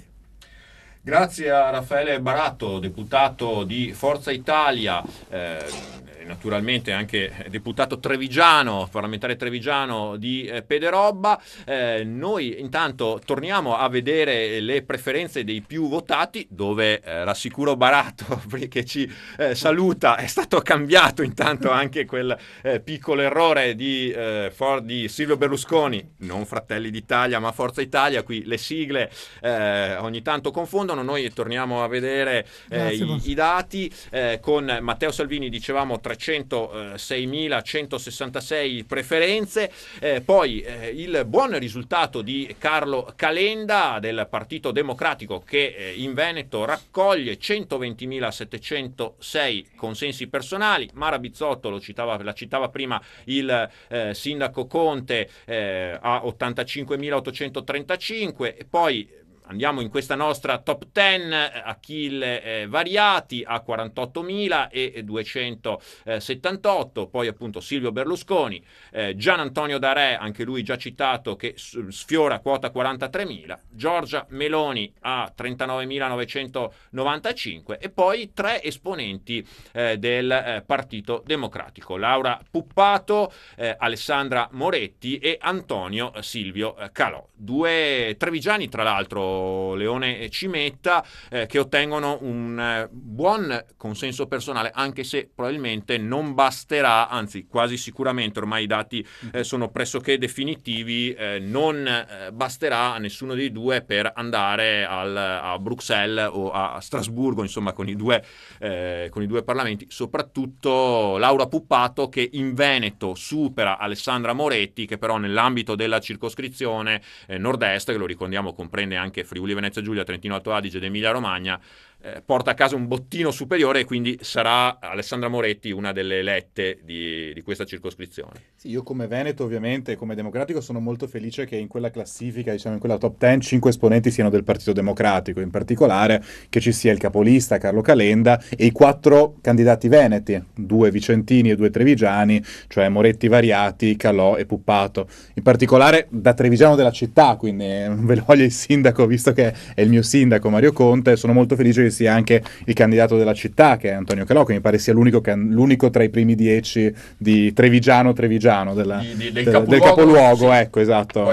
Mi sia un po' di orgoglio, diciamo, campanilistico, ecco. Poi c'è Laura Puppato e ci sono anche i 2 candidati vicentini. Come veniva detto poco fa, è probabile che di questi, oltre ovviamente a Carlo Calenda, che è stato uno dei più votati in assoluto tra tutti i candidati di tutte le circoscrizioni, ha avuto più di 250.000 preferenze personali nella circoscrizione. Sarà quasi 274.000, insomma, quando mancano perfetto, ancora... Sì, mancavano ancora esatto delle... Sì, manca ancora, perché qui poi i tempi si allungano, ma insomma siamo... Sì. Dovrebbero essere, sì, lui qua e Pisapia, tra luogo i 2 più votati nelle nostre liste come Partito Democratico. Ripeto, Veneto per noi come Partito Democratico sarà rappresentato, era anche uno dei temi che ci eravamo posti, e quindi da questo punto di vista sono molto contento. Dimostra anche che c'è stato un radicamento forte, perché avere 5 persone tra i primi 10 più votati per una forza politica che non è neanche quella più votata all'interno della regione è un dato di più.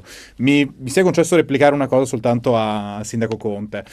Quando dico che questo per me è il peggiore dei governi possibili, lo dico dal lato di 2 riflessioni. La prima, ed è anche quello più evidente, è che anche se una forza politica, una somma di 2 forze politiche ha un consenso molto forte, questo consenso non è in sé una garanzia del fatto che stia facendo cose che secondo me sono utili ai cittadini. Il Partito Democratico qualche anno fa aveva un consenso del 47%, questo non impediva al sindaco Conte e a tanti altri di fare, come era loro dovere, opposizione a quello che veniva fatto, e a dire che secondo loro quei governi non stavano facendo il bene, cosa ovviamente su cui non ero d'accordo. La seconda cosa è che in questo momento una delle fotografie che ci stanno dando le europee è che il consenso complessivo dell'area di governo, che doveva essere intorno al 60% e più, in realtà è al 50%, perché c'è una forza politica al 34% e una al 16%. In questa regione ovviamente questo consenso è maggiore grazie al consenso della Lega, ma qui per esempio il calo drastico di voti al Movimento 5 Stelle, anche da parte di persone che nel nostro territorio avevano dato loro fiducia, dimostra che tutta questo grandissimo apprezzamento nei confronti dell'area di governo forse c'è nell'incremento da parte dell'elettorato leghista, non c'è di sicuro globalmente, perché la somma è diminuita dal 60 al 50%. Andiamo verso la conclusione di questo nostro speciale elettorale. Un'ultima questione che voglio sottoporre ai nostri ospiti. Innanzitutto con il sindaco Conte, a proposito degli eletti. Lei diceva è un eletto di peso, però è uno solo. Ci sarà un solo trevigiano nell'Europarlamento, che sarà appunto Tony Darè. Le spiace un po' questo?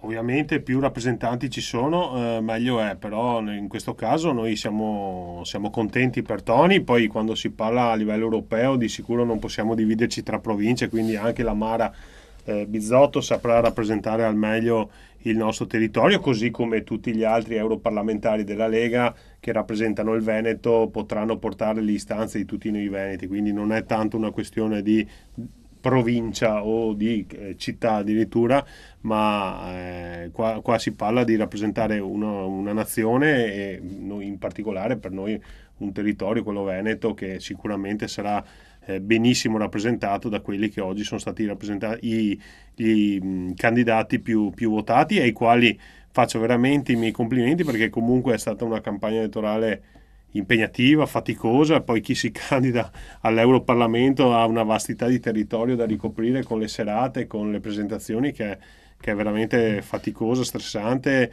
Chi si candida a fare il sindaco al territorio comunale è decisamente limitato, ma i seggi, i territori delle circoscrizioni elettorali per le europee sono veramente ampie, e quindi è stata faticosa, coinvolgono molti militanti, le associazioni, sono stati veramente tutti quanti molto bravi.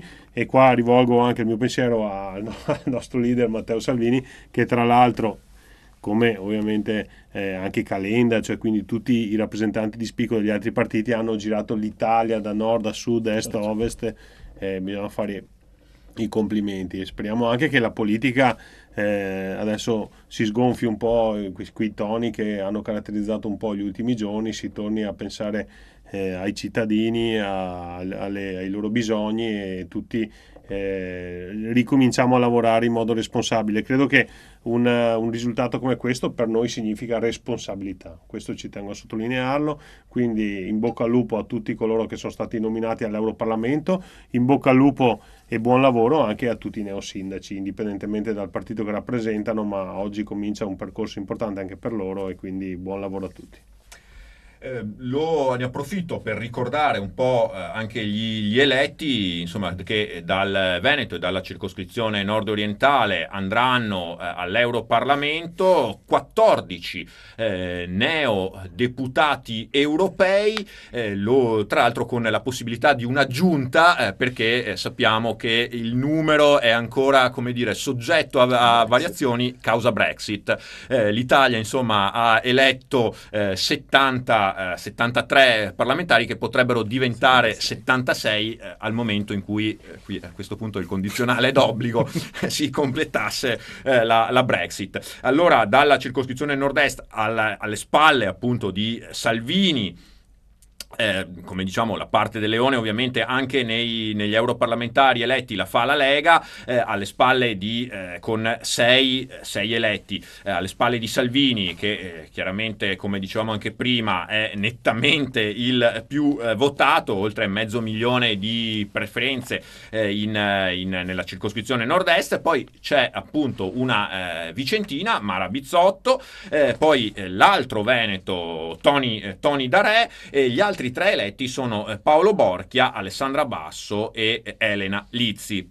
Per il Partito Democratico invece 4 eurodeputati, il capolista Carlo Calenda, vedremo se appunto lui chiaramente capolista e quindi eletto sicuramente. Poi seguono Elisabetta Gualmini e Paolo De Castro. Ce la fa per un centinaio di preferenze anche Alessandra Moretti, che brucia così sul filo di lana l'altro vicentino Achille Variati, primo dei non eletti.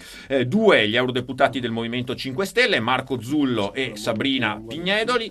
Fratelli d'Italia sulla carta manda a Strasburgo Giorgia Meloni, ma è pronto in caso di probabile rinuncia un altro vicentino, Sergio Berlato. E infine, ultimo seggio a disposizione in questa circoscrizione, è quello a favore del Südtirol Vospaltai, che quindi conferma l'uscente Herbert Dorfmann.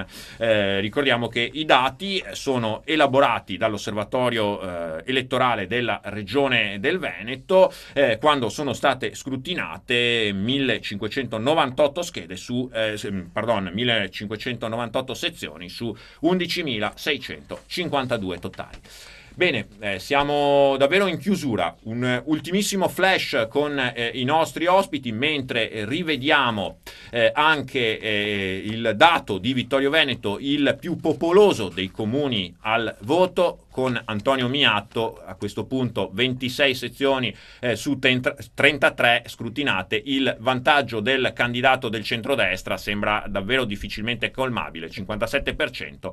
Marco Dus, capogruppo uscente del Partito Democratico e candidato sindaco del centrosinistra, si ferma invece al 25,3%. Tra l'altro appunto invece a Paese Katia Uberti è al 49,3%, gli altri 2 candidati al 25%, praticamente in pareggio. Qui siamo a un terzo delle schede. Dei grossi comuni, dei 4 al di sopra dei 15.000 abitanti, ancora molto in ritardo Preganziol, dove ci sono evidentemente dei problemi nello scrutinio o quantomeno nella trasmissione dei dati al centralone del Ministero. Proseguendo sull'asse del terraglio, invece a Preganziol 22 sezioni su 30, 48,6 per il candidato di centrodestra Davide Bortolato, la portacolori del centrosinistra, sindaco uscente, 45,18 Carola Arena. Qui insomma, se non dovessero essere stravolgimenti dalle ultime sezioni, si andrà al ballottaggio con i due candidati molto vicini. Ultimo commento, Leone Cimetta, anche su questi dati, proprio insomma Vittorio Veneto passa di mano, Mogliano testa a testa, ballottaggio ancora tutto aperto a Paese. Ma noi vedremo, adesso parlavamo con il sindaco Conte, vediamo come andranno a finire i dati. Vedo che su Mogliano si è ridotta la forbice, per cui lì ovviamente sarà un'altra partita se si confermerà così il dato e il ballottaggio, perché se si rinizierà da capo. Sono fiducioso anche per quanto riguarda Preganziol, dove il sindaco uscente Galeano ha fatto un ottimo lavoro e credo che potrà essere confermato. Che dire, sappiamo che questo è un ballottaggio, è un turno amministrativo che non è stato favorevole a noi in questa provincia e in generale in tutto il Veneto, in realtà, con poche eccezioni.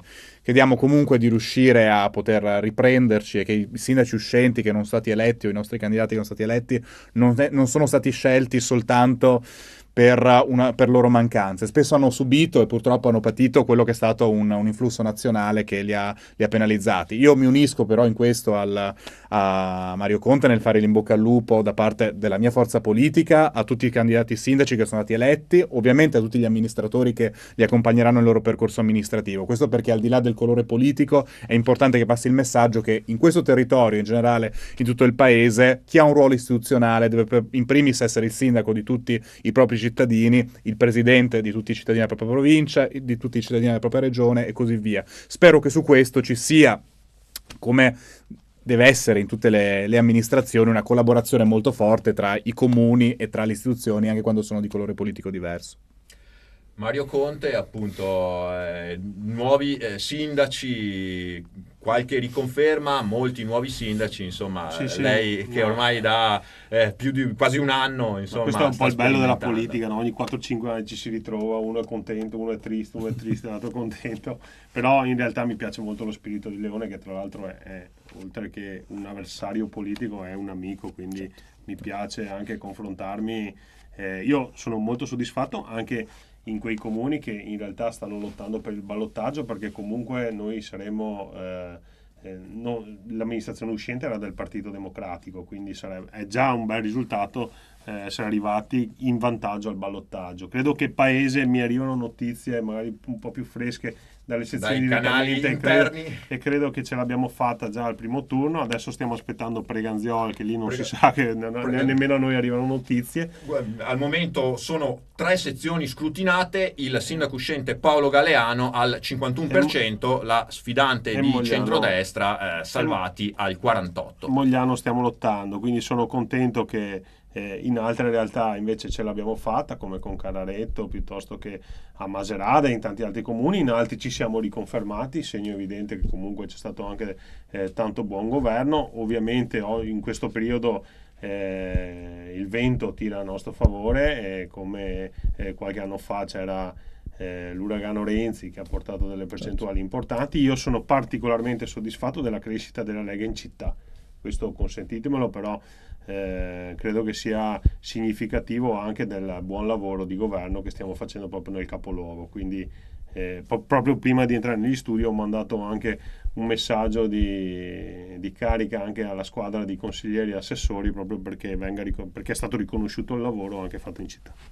Grazie a Mario Conte, sindaco di Treviso, grazie anche per essere venuto nei nostri studi dopo una fatica sportiva non da poco. Ha partecipato alla 100 km del Passatore, ultramaratona appunto di 100 km, e nonostante questo è ancora con notevoli energie. E grazie anche invece a Leone Cimetta, vice segretario provinciale del Partito Democratico, grazie a voi, che invece ha partecipato partecipato a tutta la nostra maratona elettorale fin dall'inizio, quindi anche lui ha fatto la sua corsa. Grazie a voi. Grazie per essere stati con noi, ai nostri ospiti, aver commentato insieme a noi questi dati delle elezioni europee e delle elezioni amministrative. Naturalmente poi nelle prossime edizioni dei nostri notiziari e sul nostro sito vi daremo tutti gli aggiornamenti anche con i dati completi. Il ringraziamento da parte mia va anche e soprattutto a voi per averci seguito fin qui. Grazie ancora e ai prossimi appuntamenti sui 97 e 500 e sui nostri canali video di Veneto 1. Grazie, a risentirci e arrivederci, a presto. Speciale elezioni. Interviste e commenti sulle prossime elezioni.